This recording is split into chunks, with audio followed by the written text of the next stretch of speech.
Okay, so when you mix down the pots all your liquids into a vial, you'll be using a number of different types of pipettes to do this.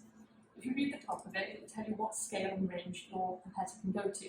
So I want to be pipetting 1 ml, so I'll take the pipette with the blue tip that has 100 to 1,000 microliters, remembering that 1,000 microliters is 1 milliliter. I'll then make sure that this is set to 100. If it needs to be adjusted, this one can just be freely rotated. You should never go above 100 though. With these type of pipettes, there's a locking system in place. So you pull the lock down and adjust it accordingly then, and put the lock back up to hold it. You'll have various different pipette tips to go on your pipette. For the 1 ml pipette, you'll be using the blue tips. Push down firmly with the pipette onto one of the tips, making sure the tip stays on.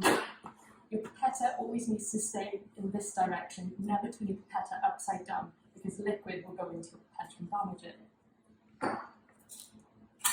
Take the reagent that you wish to pipette, making sure you've swilled it thoroughly first. With some samples you'll be using, they'll be in smaller tubes like Eppendorf's, and you'll use the vortexer to do this. So you simply take your sample, press down on the vortexer, and it cleans the sample thoroughly.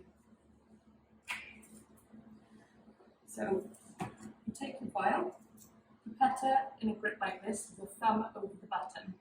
There are 2 stops on your pipette.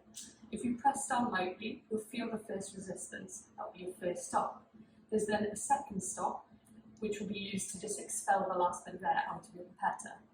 So when pipetting, go down to your first stop, place your tipped pipette into the sample, making sure the tip is submerged.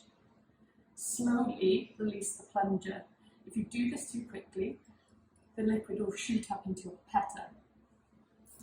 You then just take the pipette over the vial you wish to dispense into and press down on the plunger all the way down, this time to the second stop. Remove your pipette from the vial, go over your yellow bin and press the ejector button with your thumb to remove the tip.